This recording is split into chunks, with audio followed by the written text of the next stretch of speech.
Olá, meu querido irmão, minha querida irmã, é com alegria que nós damos início a esse culto das 7 palavras. É um momento especial, um momento singular na vida da igreja. Mesmo vivendo esse tempo de isolamento, nós não estamos isolados de Cristo Jesus e nós louvamos ao Senhor porque o seu amor nos une. Eu quero, antemão, agradecer aos pastores que estarão conosco. Reverendo Elber Silva, pastor da Igreja Presbiteriana Jardim Esmeraldina, em Campinas, o pastor José Gomes Neto, da Igreja Presbiteriana Movimento de Americana, o pastor Jaclebson, da Igreja Presbiteriana Central de Sinop, o pastor Rodrigo, da Igreja Presbiteriana de Camanducaia, o pastor Emerson, da Igreja Presbiteriana de Arceburgo, o pastor Amado, da Igreja Presbiteriana de Governador Valadares, e o pastor Vitor, da Igreja Presbiteriana Central de Uberaba.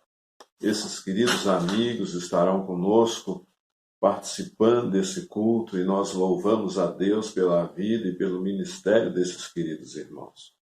Amados e queridos irmãos, nós vamos orar nesse momento, dando início ao culto das 7 palavras.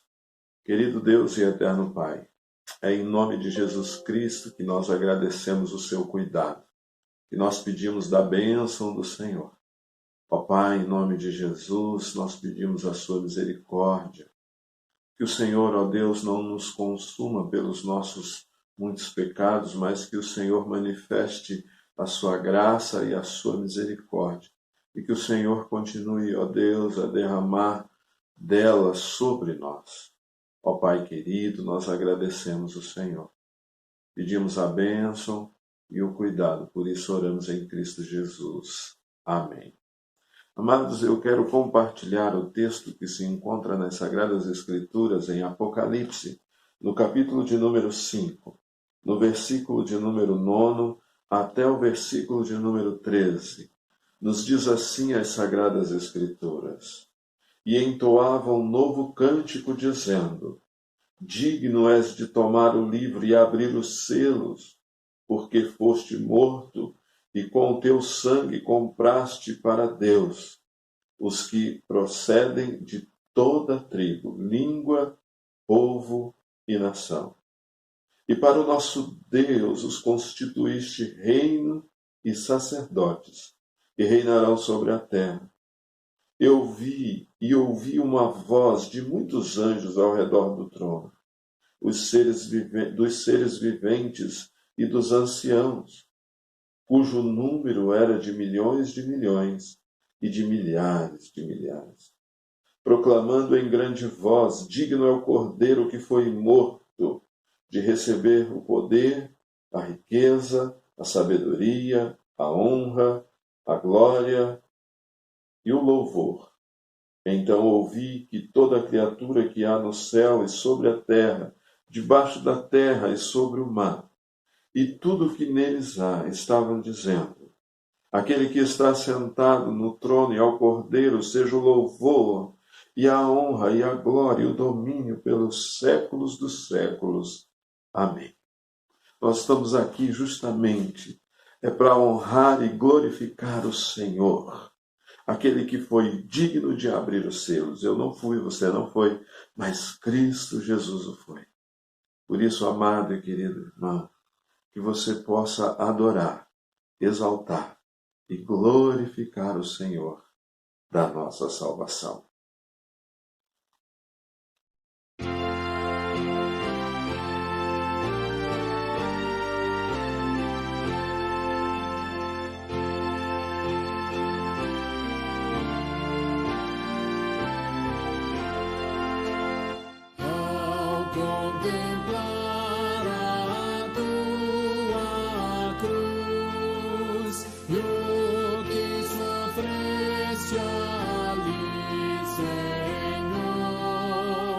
Sei que não há, ó meu Jesus, um bem maior.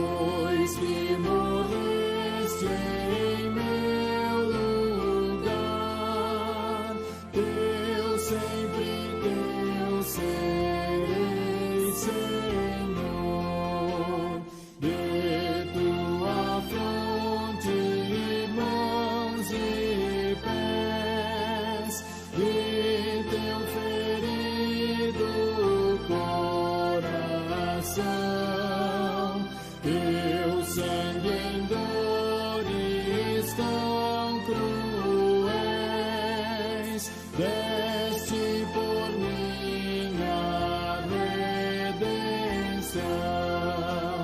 Ao contemplar a tua cruz, o teu sofrer, o teu penar, quão leve sinto, ó meu Jesus, aqui me deste a carregar.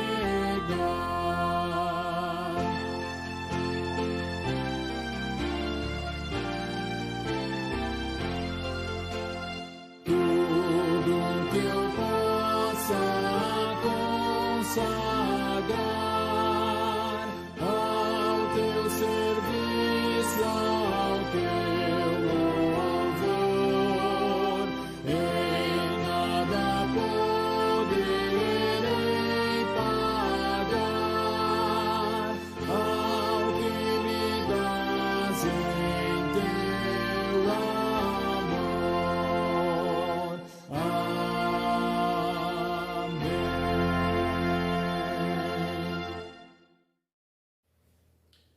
Do Evangelho de Jesus Cristo, conforme escreveu Lucas, capítulo 23, versículo 46, diz: Pai, perdoa-lhes, porque não sabem o que fazem.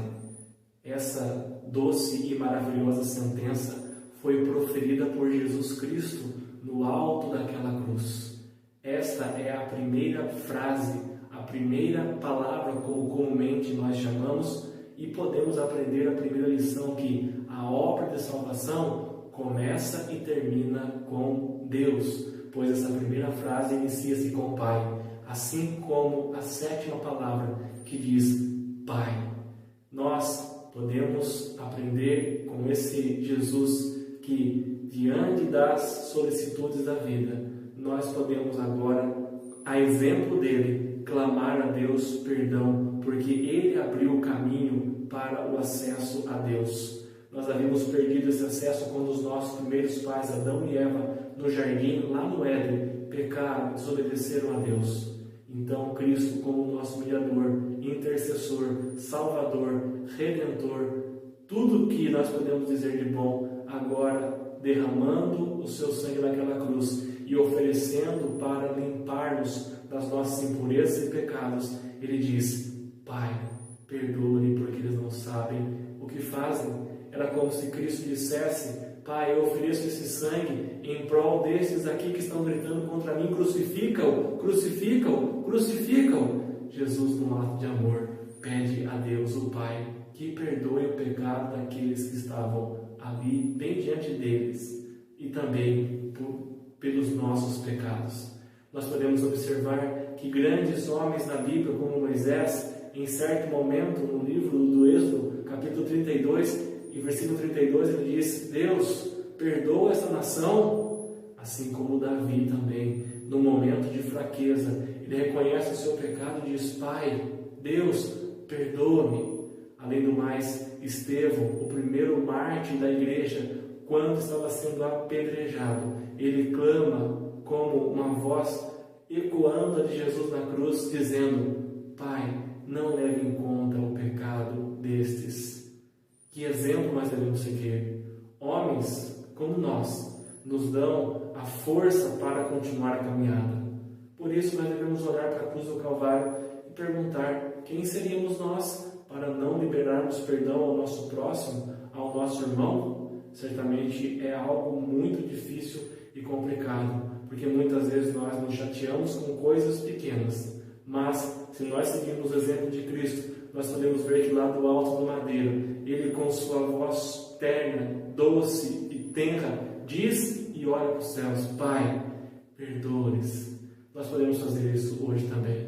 Por isso devemos perguntar: a quem nós precisamos liberar perdão? A quem precisa ser dado um passo a mais? Com quem eu preciso caminhar um pouquinho e ajustar as situações e circunstâncias? O que essa palavra nos ensina, que além de nós podermos liberar perdão, porque Jesus nos ensina sobre isso, além de nos possibilitar de entrar diante do trono de graça, é através da oração que agora nós podemos reconciliar com Deus a nossa vida. Vasculhar o nosso coração e colocar diante dele, sabendo que nós não podemos resolver nada sozinhos. Por isso, nós podemos clamar: Pai, perdoa, porque nós não sabemos o que fazemos. Por isso, nós precisamos aprender com essa palavra de Jesus, a primeira sentença, que eu e você temos acesso direto ao trono de graça de Deus. E através da oração nós podemos fazer isso. Nós aplicamos essa palavra à nossa vida, contribuindo com a proclamação dela a todos aqueles que precisam de perdão. Por isso, a começar em mim, a começar em você, a começar em nós, precisamos perguntar: a quem ou com quem eu preciso acertar as minhas arestas? Jesus, como o homem das dores, o profeta maravilhoso, o amado da nossa vida, agora nos diz: Pai, perdoa-lhes, porque não sabem o que fazem. Que doce e maravilhosa lição nós temos aqui. Nós não conseguimos fazer isso de maneira espontânea. Por isso, Jesus do alto da cruz nos ensina que diante da dor, diante da dificuldade e até mesmo próximo da morte, eu e você podemos clamar: Pai, perdoa. Perdoa a mim porque pequei. Perdoa a mim porque não consigo liberar perdão ao meu próximo. Por isso, o tempo de liberar perdão é hoje, é agora. Assim como Cristo nos ensina num tempo e num momento. Pois o amanhã pode não chegar para mim e nem chegar para você. Será que nós queremos levar isso na nossa caminhada? Não seria melhor nós liberarmos o perdão e vivermos dia após dia com a situação acertada? Vale ressaltar que muitas vezes pessoas questionam e perguntam: mas pastor, eu perdoei e não consigo esquecer. Não se preocupe, isso é um tratamento que o Espírito Santo dá a mim e a você todos os dias, para que eu e você nós nos lembremos que nós não conseguimos fazer nada sozinhos e precisamos dele. E o fato de nós não nos esquecermos é para tratar o nosso coração, para que nós não venhamos cair nesse pecado novamente. Por isso, seja com quem for, com o cônjuge, com o familiar, com o amigo, aproveite telefone, WhatsApp, Facebook, Twitter e qualquer outra rede ou meio social. Ligue e inicie o processo hoje dizendo: perdão, libere o perdão e seja perdoado. Assim como Cristo começa dizendo na cruz, que eu e você possamos terminar o nosso dia hoje liberando o perdão. Que Deus os abençoe em nome de Jesus. Amém.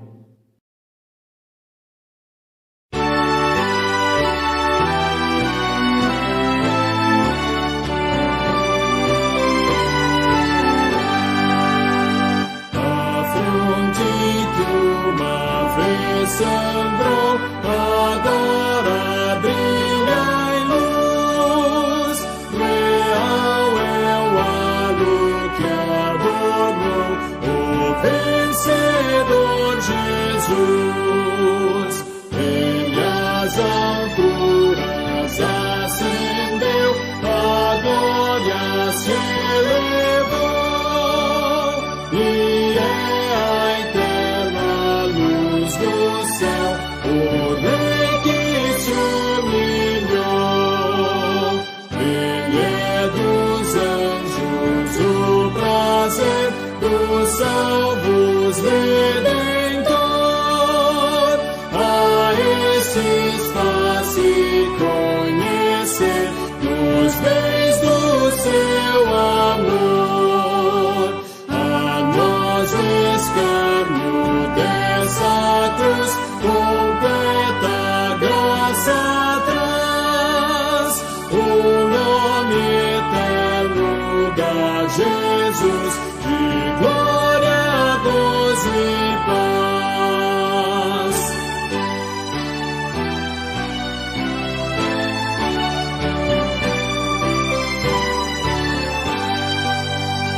Os que carregam sua cruz,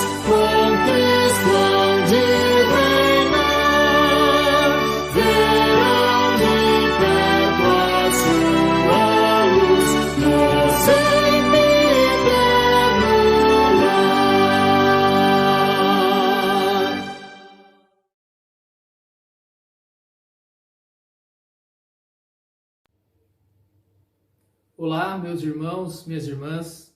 Nós vamos conversar sobre a segunda palavra da cruz. Em verdade te digo que hoje estarás comigo no paraíso. Abra sua Bíblia no Evangelho de Jesus Cristo, escrito pelo evangelista Lucas, capítulo 23, a partir do versículo 39. Diz assim a palavra de Deus: Um dos malfeitores crucificados blasfemava contra ele, dizendo: Não és tu o Cristo? Salva-te a ti mesmo e a nós também. Respondeu-lhe, porém, o outro, repreendeu, dizendo: Nem ao menos temes a Deus, estando sobre igual sentença? Nós, na verdade, com justiça, porque recebemos o castigo que os nossos atos merecem, mas este nenhum mal fez. E acrescentou: Jesus, lembra-te de mim quando vieres o teu reino. Jesus lhe respondeu: Em verdade te digo que hoje estarás comigo no paraíso.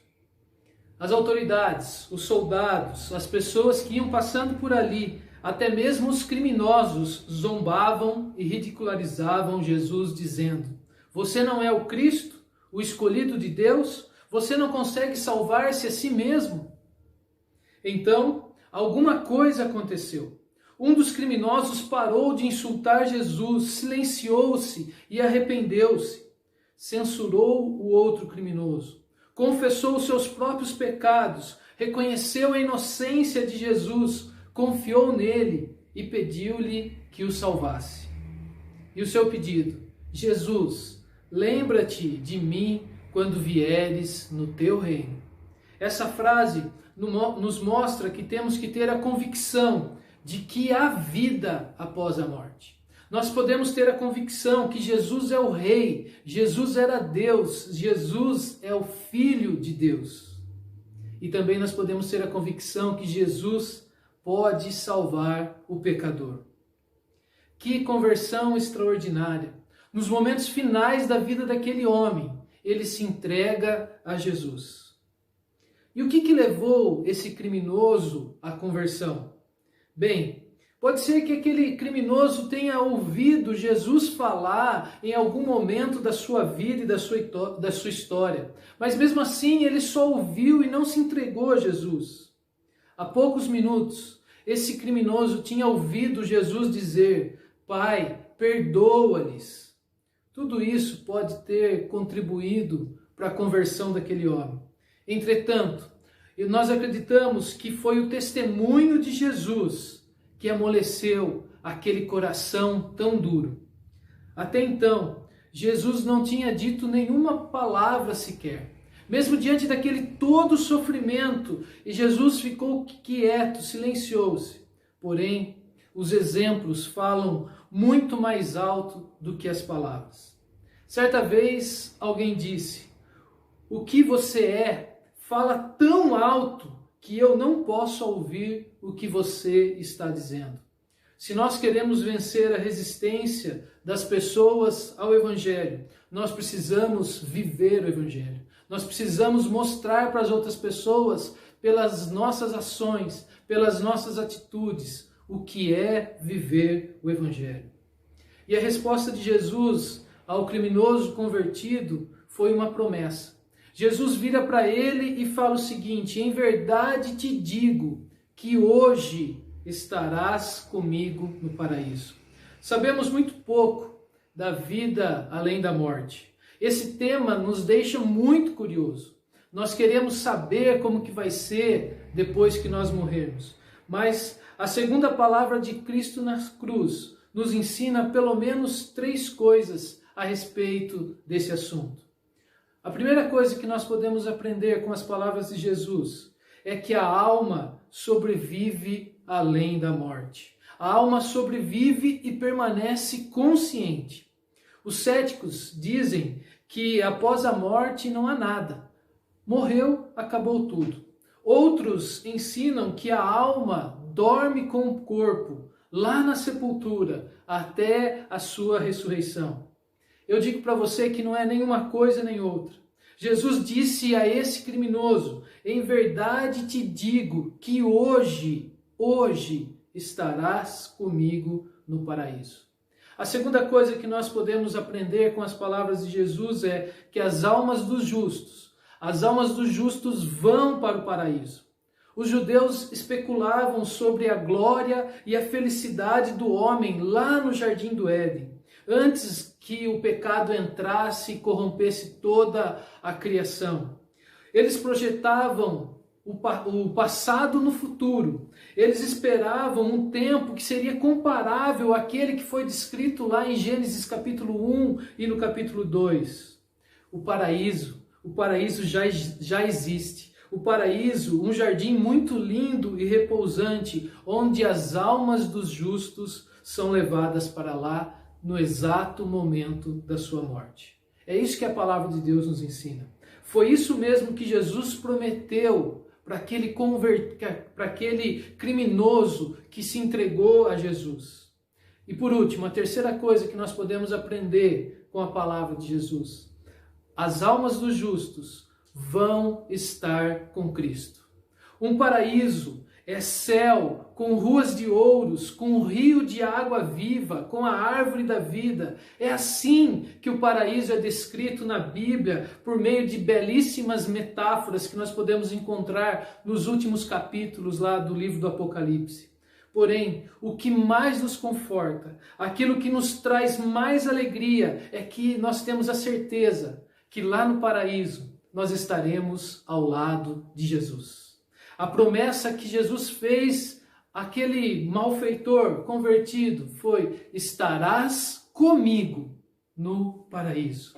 Nós estaremos com Jesus, esperando o dia que ele vai voltar à terra, o dia em que os mortos em Cristo ressuscitarão, receberão novos corpos, tais como o de Cristo, que ressuscitou 3 dias após a sua morte. Esses crentes, esses discípulos de Jesus ressuscitados e todos os crentes que estarão vivos naquele dia serão arrebatados, isto é, irão ao encontro do Senhor Jesus. E estaremos para sempre com Ele, por toda a eternidade. A única condição que é exigida do pecador é que ele se arrependa sinceramente dos seus pecados e creia em Cristo. Foi isso que aquele criminoso fez. Eu preciso fazer uma pergunta para você. Eu preciso fazer algumas perguntas para você e eu queria que você refletisse e respondesse com sinceridade no seu coração. Você já se arrependeu dos seus pecados? Você já creu em Cristo e no seu sacrifício lá na cruz? Você tem convicção que estará com Cristo no paraíso? Jesus Cristo, ainda hoje, pode lhe dar essa garantia a quem o aceitar como Senhor e Salvador, como fez aquele criminoso lá na cruz. Eu gostaria de terminar a nossa meditação com um texto do apóstolo Paulo, escrito aos Efésios, capítulo 3, os versículos 20 e 21. Diz assim a palavra de Deus: ora, aquele que é poderoso para fazer infinitamente mais do que tudo quanto pedimos ou pensamos, conforme o seu poder que opera em nós, a Ele seja glória na Igreja e em Cristo Jesus, por todas as gerações, para todo sempre. Amém. Note, especialmente essas palavras: infinitamente mais do que tudo o que pedimos. Isso também era o que o criminoso recebeu. Ele recebeu muito mais do que aquilo que ele havia pedido. Veja a resposta de Jesus. O homem pediu apenas uma bênção que aconteceria lá no futuro remoto. E o que ele recebe? Ele recebe a promessa que naquele mesmo dia ele estaria com Jesus. O malfeitor pediu que Jesus se lembrasse dele. Ele recebe a certeza, não só que me lembrarei de você, mas que você estará comigo. Isso é, você vai experimentar a presença imediata de Jesus. Entregue sua vida a Jesus. Deixe Ele governar a sua vida e você vai receber infinitamente mais do que aquilo que você pede e do que aquilo que você pensa. Que Deus abençoe você. Um grande abraço.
Olá, eu sou o pastor Caio, do presbitério de Sinop, aqui no norte do Mato Grosso. Estamos na Semana da Paixão de Cristo, semana em que Jesus mostrou ao mundo um amor que ninguém conhecia, o amor de entregar a vida em favor daqueles que o amam. O caminho da crucificação de Jesus foi muito humilhante e doloroso. Sendo maltratado e escarnecido o tempo todo, o nosso Senhor e Salvador caminhou calado, sem murmurar, como a ovelha muda que vai ao matadouro. E ainda, no momento em que foi levantado no madeiro, sofreu com zombarias, com a dor de estar pendurado, sem contar com a dor dos cravos nas mãos e nos pés. Não podemos deixar de falar da sede que ele sentia. No entanto, mesmo em meio a tamanhas feridas e sofrimento, Jesus estava totalmente consciente e tendo o controle da situação. Jesus estava atento para todos os detalhes e mesmo sofrendo o seu e o meu pecado, enquanto se entregava em nosso favor, também pronunciou as conhecidas 7 palavras da cruz. Todas essas palavras revelam mais uma vez o cuidado, a atenção e o amor de Jesus para com todos nós.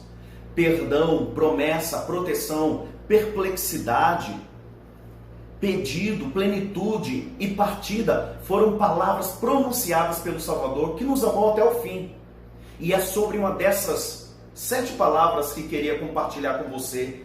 E gostaria de enfatizar a terceira fala que nosso Salvador Jesus Cristo proferiu na cruz, que se encontra no Evangelho de João, capítulo 19, verso 26. E eu queria compartilhar ali um pouco com você. Diz assim a palavra do Senhor: Ora, Jesus, vendo ali a sua mãe, e que o seu discípulo, a quem ele amava, estava presente, disse à sua mãe: Mulher, eis aí o teu filho. Depois disse ao discípulo: Eis aí a tua mãe. E desde aquela hora o discípulo a recebeu em sua casa. É interessante, eu conheço muitos filhos que honram pai e mãe. Todo filho que honra seu pai e sua mãe se preocupa com a vida dos mesmos. Quando se aproxima a velhice deles, como por exemplo, onde eles vão morar, como vão se sustentar, se estão tomando os cuidados médicos, além das visitas periódicas, quando conseguem, para beijá-los e abraçá-los. Por outro lado, conheço muitos filhos que fazem isso muito bem. Também conheço outros que não têm condições, mas se esforçam para ajudar como podem. Infelizmente, também conheço muitos ou alguns que não dão atenção aos seus pais. Ao contrário, maltratam, desrespeitam e ainda por cima vivem das custas dos pais idosos. O exemplo que Jesus nos dá não é somente de um filho preocupado com sua mãe e cuidando dela através do seu discípulo, mas de um Deus que nunca abandona os seus amados. Jesus Cristo já havia mostrado o mesmo carinho com seus discípulos dias antes, pedindo para que não ficasse com o coração preocupado, temeroso ou ansioso. Para os seus discípulos, Jesus diz: Eu vou, mas enviarei outro Consolador, um protetor, o Espírito Santo. Jesus tinha seus próprios irmãos, mas ele não confiou sua mãe a eles, provavelmente porque eram incrédulos. Portanto, Jesus fez de seu amado discípulo seu sucessor como filho de sua mãe.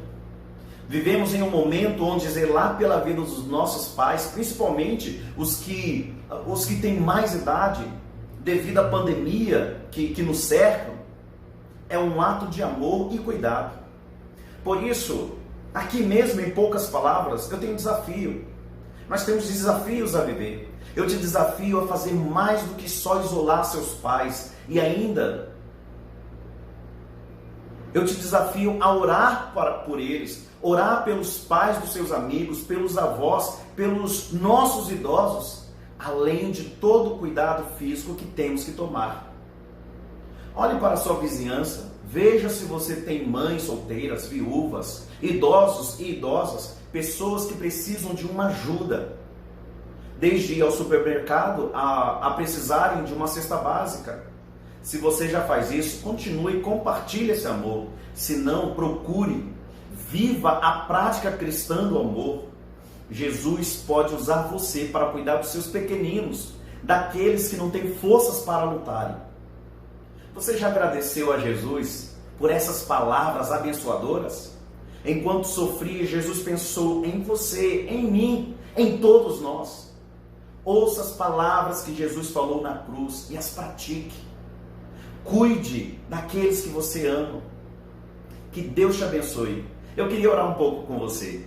Deus, obrigado por esse momento, obrigado por essa palavra. Abençoe, Senhor, essa pessoa que está nos ouvindo, ou que está me ouvindo, ó Deus, e que Tua palavra entre nesse coração e abençoe. E que possamos, ó Deus, compartilhar a generosidade, a proteção que nos é dada através do Espírito Santo a muitos outros, em nome de Jesus. Amém. Deus te abençoe.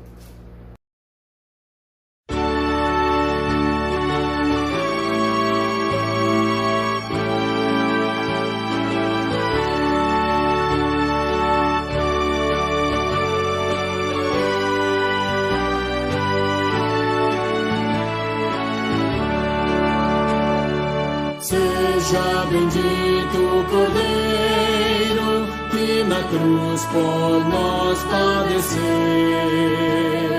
Seja bendito o seu sangue que por nós pecadores verteu. Eis que no sangue lavados e tendo puro coração, os pecadores remidos por Jesus têm com Deus comunhão. Alvo mais que a neve, alvo mais que a neve, se nesse sangue lavado, mais alvo que a neve eu estou. Com espinhosa coroa que Jesus por nós suportou. Oh, quão profundas as chagas que nos provam o quanto Ele amou. Eis nessas chagas pureza para o maior pecador, a quem mais alvo que a neve o teu sangue transforma, Senhor. Alvo mais que a neve, alvo mais que a neve, se nesse sangue lavado, mais alvo que a neve eu estou.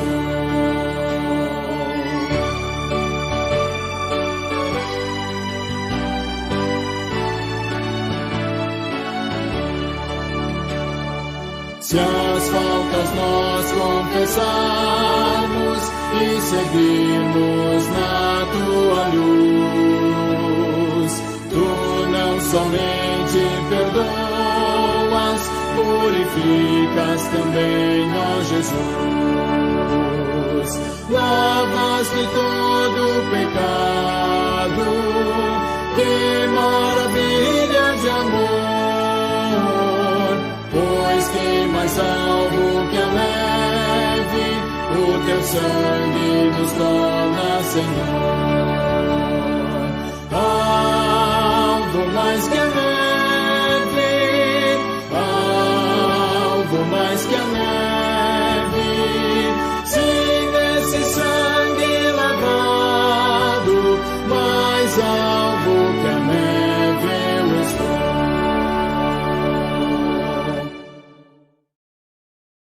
Hora nona, clamou Jesus em alta voz, dizendo: Eli, Eli, lama sabachthani, o que quer dizer: Deus meu, por que me desamparastes? Mateus 27, 46. A quarta palavra da cruz é de completo desamparo e angústia que nosso Salvador solitariamente experimentou na cruz. Este brado de Jesus foi a mais extraordinária expressão daquela cena trágica. Aquele que estava pendurado na cruz, bem no centro da multidão, não era um homem qualquer. Era o Filho do Homem. Os soldados já o haviam cruelmente maltratado. Ele foi espancado, cuspido, despido de suas vestes, teve as suas mãos e pés perfurados, recebeu uma coroa de espinhos e o escárnio da multidão o seguia durante todo o tempo que durou seu sofrimento. Mesmo assim, como ovelha muda perante seus tosquiadores, ele não abriu a boca e suportou aquela dor cruel. No entanto, quando a ira concentrada do céu desce sobre ele, há um clamor: Deus meu, por que me desamparaste? Certamente esse seria um clamor que deveria amolecer o mais duro coração. Jesus está dizendo a Deus: Pai, me sinto abandonado pelo Senhor e eu não quero ficar longe da sua presença. Isso dói demais. No entanto, Deus, que é santo e justo, e por não aceitar ver o pecado da humanidade, precisa colocar um substituto para pagar esta conta. A forma escolhida por Deus foi o da substituição, onde o justo pagou pelo injusto. O próprio Filho de Deus era o único, capaz e suficiente para ser o nosso substituto, porque também nenhum outro satisfaria. Portanto, foi na cruz que todos os nossos pecados foram colocados sobre Jesus Cristo, o julgamento de Deus sobre o pecado recaiu sobre ele. E ele, em obediência ao Pai, se entregou a si mesmo por nós, em oferta e sacrifício. Cristo, que não conheceu o pecado, se fez pecado em nosso lugar. O julgamento que caiu sobre ele era nosso. A maldição que caiu sobre a sua cabeça era nossa. Aquela terrível cena foi a maneira que Deus encontrou de nos ligar a Ele novamente. Jesus desceu às mais densas trevas para que pudéssemos voltar à luz. Ele bebeu o cálice da angústia para que pudéssemos beber o cálice da alegria. Ele provou a dor do abandono para que pudéssemos ser encontrados por Deus e não sofrermos a eterna separação de sua presença. João 15:13 nos diz: ninguém tem maior amor do que este, de dar a sua vida pelos seus inimigos. Há muitas pessoas que vivem rodeadas de muitas pessoas. São populares e até famosas, como artistas, em todo o mundo, mas experimentam a solidão e o vazio da presença de Deus. Elas são incapazes de olhar para um Salvador ensanguentado que pode tirá-las deste abismo, a menos que a luz do Evangelho lhes alcance e Deus lhes abra os olhos. Na verdade, quando lemos ou ouvimos a respeito de cada pormenor dos sofrimentos de Cristo, nos condoemos por ele. Mas raras vezes percebemos que tudo ele suportou para a nossa salvação eterna. Em seu sofrimento e morte, Jesus vislumbrava o fruto de seu penoso trabalho, a salvação de muitas almas e o resgate delas das mãos do diabo para si mesmo. Um cristão jamais deve se sentir abandonado, por maiores que sejam suas dores e o desprezo que experimenta neste mundo. Os cristãos piedosos ao longo dos séculos sofreram também muitos desprezos, abandonos, torturas e até mesmo a morte mais cruel. Mas, mesmo em face de todos estes males, eles sempre mantiveram-se firmes quanto ao testemunho de sua fé e sentiram-se acompanhados pela presença de Cristo em todo o tempo de sua peregrinação, servindo-se de espetáculos ao mundo que contemplava tamanha e inabalável fé que demonstravam na hora mais cruenta de seus sofrimentos.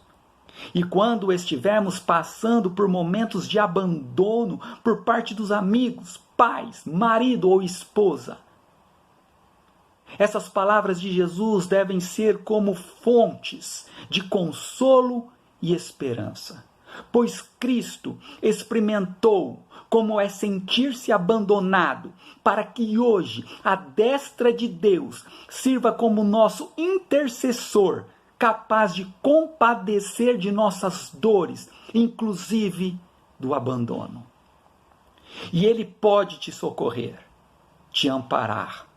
Ele foi abandonado para que hoje pudesse te dizer: eis que estou convosco todos os dias, não te deixarei, jamais te abandonarei. Escute o que Jesus diz. Não se turbe o vosso coração. Na casa de meu Pai há muitas moradas. Vou preparar-vos lugar. E quando eu for e vos preparar lugar, voltarei e vos receberei para mim mesmo, para que, onde eu estou, estejais vós também. Não vos deixarei órfãos, voltarei para vós outros. Meus irmãos, mesmo que você esteja se sentindo sem lar, saiba que você sempre terá um lar com Deus. Deus os abençoe.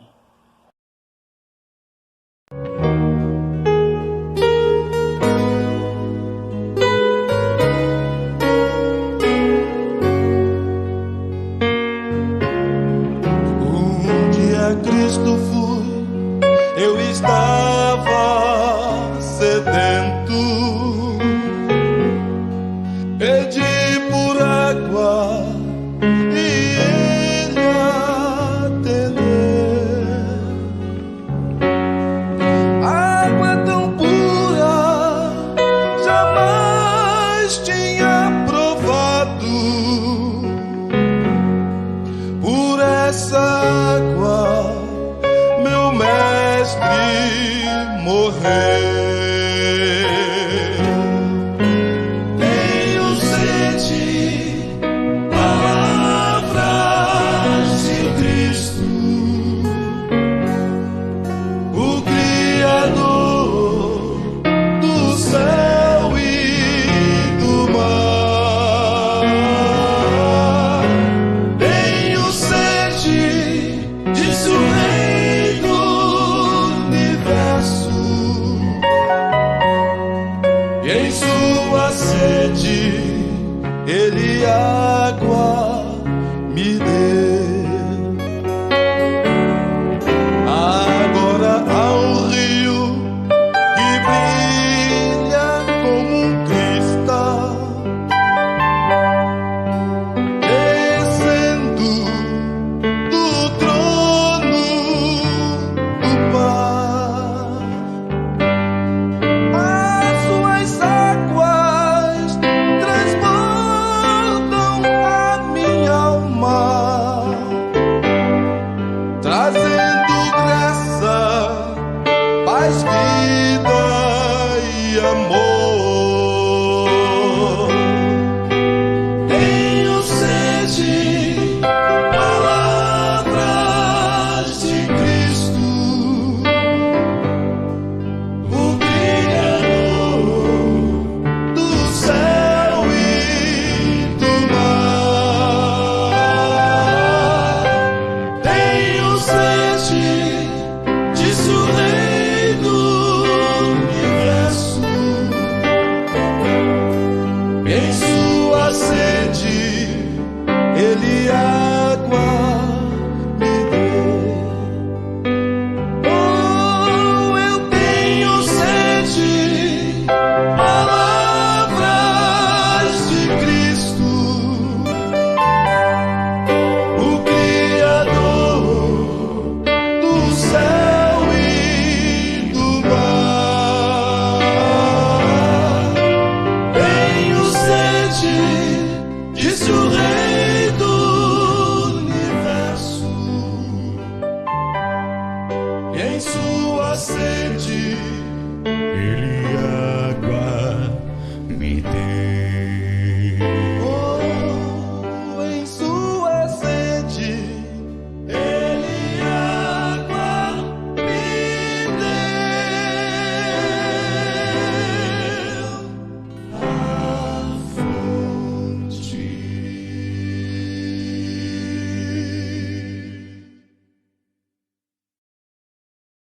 Depois, vendo Jesus que tudo já estava consumado, para que se cumprisse a Escritura, disse: tenho sede. A fala do Senhor Jesus, na atual circunstância, depois de ser açoitado, cuspido, ultrajado, de caminhar com o madeiro nas costas, estando ali pregado naquela cruz por horas, sustentando o seu corpo, pendurado naquele madeiro, sobre o sol, o calor escaldante do Oriente Próximo, é natural que ele tenha sede, que ele esteja desidratado. E por que não dizermos que a sede faz parte da tortura que sofre o Messias? Mesmo tendo seu corpo e sua mente debaixo de forte tortura, Jesus não perde a consciência. Ele não deixa de ter noção daquilo que está acontecendo. Ele sabe que tudo isso está dentro dos planos divinos e que a sua obra está sendo completada. Jesus tem sede não apenas de água, mas sede de cumprir a vontade de Deus. Aliás, o que levou a esta situação o nosso Messias é justamente o fato dele cumprir a vontade de Deus. Foi voluntariamente fazer a vontade do Pai. Jesus satisfaz toda a justiça de Deus. Jesus não bebe água, mas bebe o cálice da ira de Deus, que estava destinado a cada um de nós. A ira de Deus que foi despertada pela minha e pela sua desobediência, está agora sendo tomada pelo Messias. O pecado de toda a humanidade está agora sobre os seus ombros. E ele suporta toda essa dor, todo esse sofrimento até o fim, porque ele nos ama. E aquele que afirmou ser a água da vida e que fez o convite para que dele bebam para não mais ter sede, suportou a ira de Deus em nosso lugar. Jesus cumpre as Escrituras, sofre o que você e eu estávamos fadados a sofrer, para que um dia pudéssemos nos encontrar na morada celestial, onde não haverá fome nem sede. Meus queridos e minhas queridas, Cristo teve sede naquela cruz para que você e eu pudéssemos nos saciar nele, a água da vida. O Cordeiro está sentado à destra do Pai e nos guia às fontes da água da vida, e assim toda dor, todo sofrimento, toda lágrima do nosso rosto será enxugada, porque Cristo Jesus, de graça, nos dá a beber da fonte da água da vida. Que Deus te abençoe em nome de Jesus. Amém.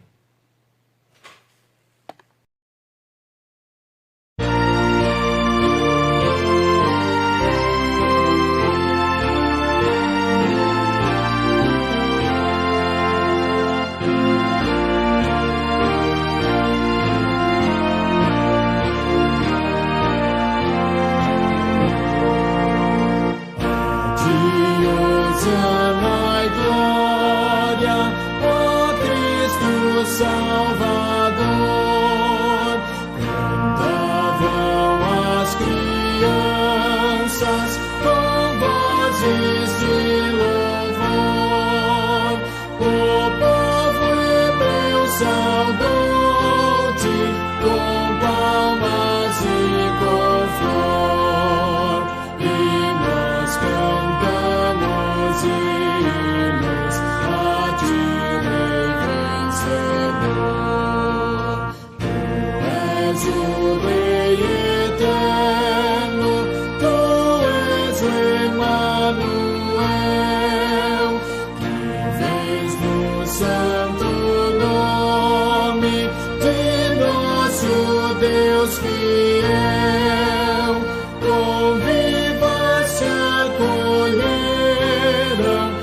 as portas da paixão, e nós cantamos hoje louvor e gratidão.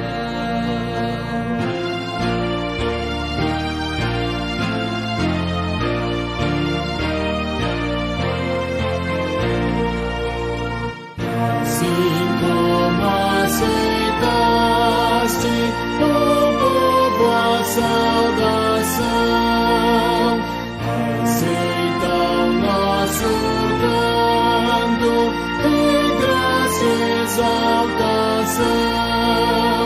A ti, hosana e glória, ó Cristo Salvador. Cantavam as crianças com vozes de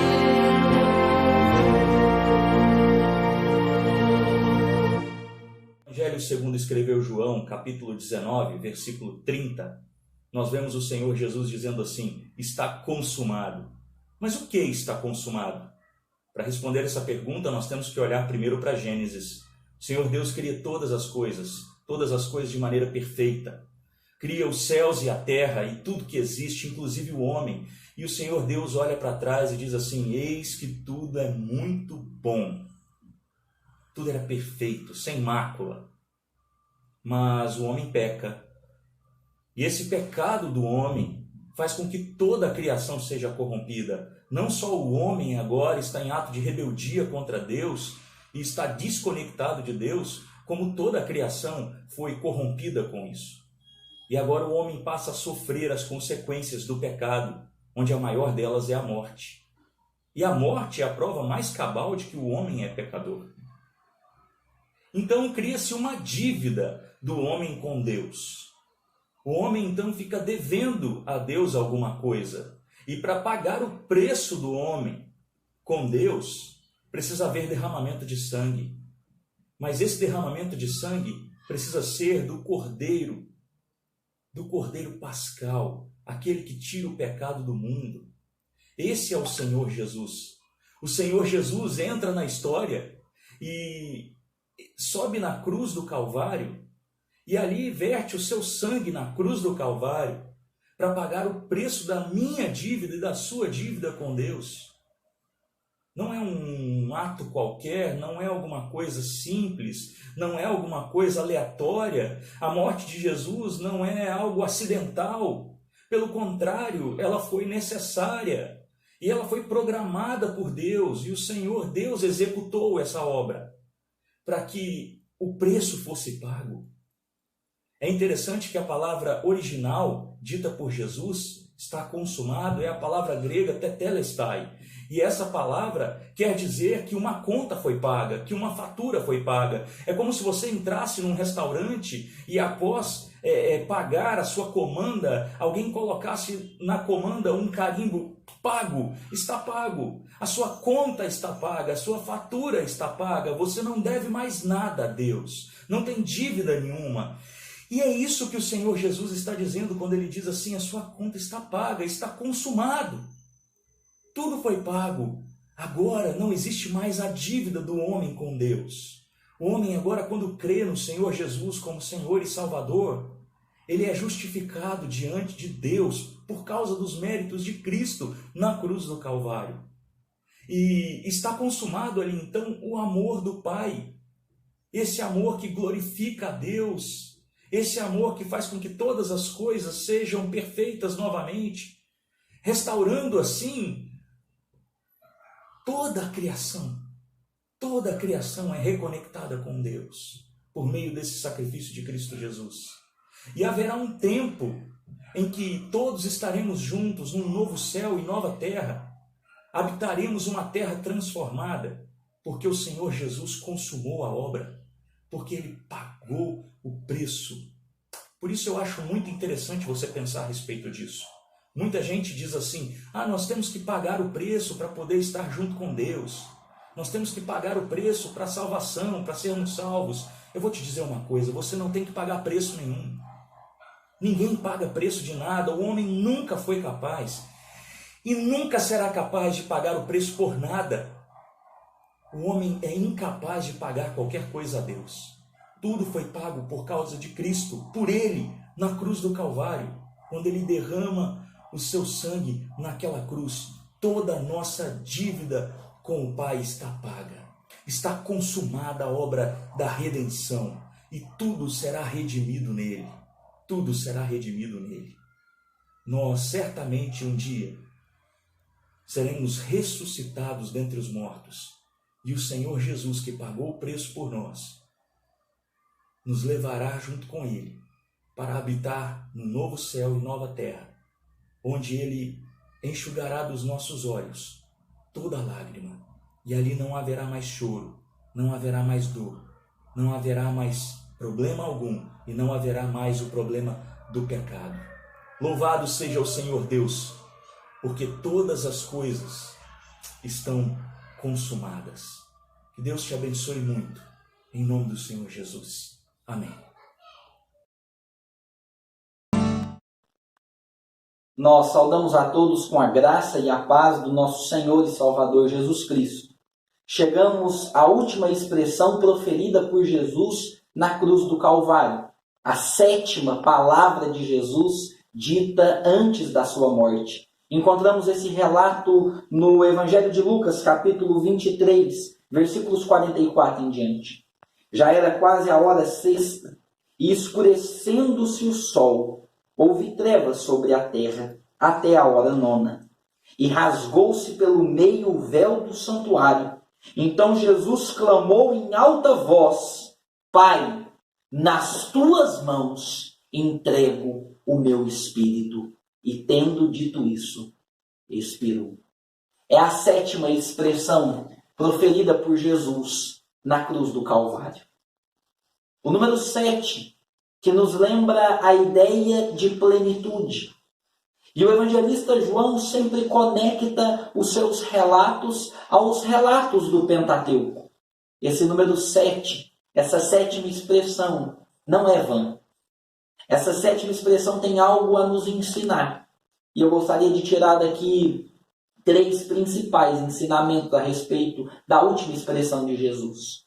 O primeiro ensinamento é que Jesus consuma a obra, ele completa a obra dada pelo Pai. Nós nos lembramos que Jesus é Deus e que Deus criou todas as coisas em 6 dias. E no 7º, ele descansou. É exatamente isso que essa 7ª palavra nos ensina. Depois de 6 expressões ditas, Jesus Cristo agora encerra o ciclo, completa o ciclo e vai descansar do seu trabalho com o Pai Celeste. Meus irmãos, Cristo Jesus completou a boa obra na cruz do Calvário. Ele completou a obra de redenção para salvar todo aquele que crê. Tal como nos 7 dias em que lemos no relato de Gênesis, a 7ª expressão vem para completar todas as outras proferidas e anunciar o descanso para o trabalho glorioso de Cristo realizado na cruz do Calvário. Mas, em segundo lugar, além de anunciar a completude do trabalho, essa expressão também nos causa um grande contraste entre a expressão nas mãos do Pai e nas mãos dos homens. O evangelista Lucas, ao longo de todo o seu relato, vai dizer: e Jesus foi entregue nas mãos dos malfeitores. E Jesus foi entregue nas mãos dos soldados. E Jesus foi entregue nas mãos dos injustos. E Jesus foi entregue nas mãos de Pôncio Pilatos. Mas agora Jesus não estava mais sendo entregue à injustiça humana. Jesus agora estava sendo entregue às mãos do Pai Celeste. É por isso que ele diz: Pai, em tuas mãos eu entrego o meu Espírito. Toda injustiça sofrida, toda dor prevaricada sobre os seus ombros, agora estava sendo contrastado com o consolo que procede das mãos do Pai Celeste, do Deus glorioso que nos consola, que nos conforta. É isso que Cristo Jesus está fazendo na 7ª e última expressão. Ele está clamando em alta voz, dizendo: Pai, eu entreguei a minha vida nas mãos dos homens, mas eu entrego o meu espírito nas tuas mãos, porque eu completei o bom trabalho e agora eu volto para o recôndito da tua glória. Terceiro e último lugar, além de nos ensinar acerca da completude da obra, além de contrastar essa expressão com as mãos dos homens e as mãos de Deus, o último ensinamento que essa palavra nos ensina é acerca do destino final de todo aquele que padece. Além de buscarmos do Senhor a certeza de que Ele cumpriu todas as coisas de que ele contrastou entre as mãos dos homens e as mãos de Deus, nós podemos ter a plena convicção de que nós podemos encontrar descanso para a nossa alma, tal como Jesus encontrou. Está cansado de ouvir notícias ruins? Está cansado de ser sucumbido por um sofrimento que parece tomar conta do seu coração? Tenha plena esperança de que no Pai Celeste, o Deus poderoso, nós encontramos descanso para todo o nosso sofrimento. A esperança para aquele que chora, a esperança para aquele que padece. Jesus Cristo evidenciou isso quando ele disse: Pai, completei a boa obra e eu sei que o Senhor tem guardado para mim o depósito do último dia. Tenha plena certeza de que todo o sofrimento que nós passamos não pode ser comparado com a glória que nós vamos receber no porvir. Estamos certos, como o apóstolo Paulo, que o Pai é poderoso e Ele tem guardado para cada um de nós o tesouro até o dia final, quando nós vamos dizer: Pai, nas Tuas mãos entrego o meu espírito e ao longo da vida caminho contigo. Que Deus nos abençoe em Cristo Jesus. Amém e amém.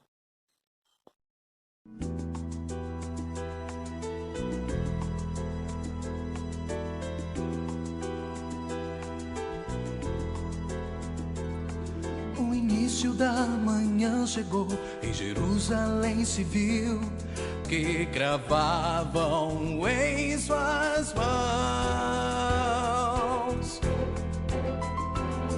espinhos, coroavam a cabeça desse rei que carregava a cruz pesada já com muita dor. A roupa foi rasgada por soldados sem pudor, e a placa que dizia: este é o rei dos judeus. Consumado, e o céu se escureceu. Consumado, e a terra estremeceu. E amor, e não ódio e rancor, e ao invés de ver vingança só se viu perdão. Não conseguiam entender por que a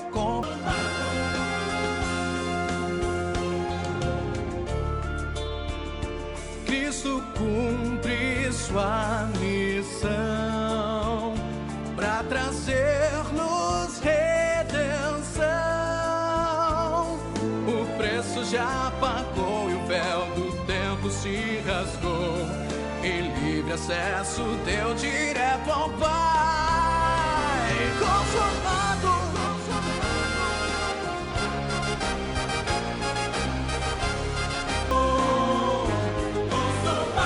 consumado, consumado, consumado, consumado,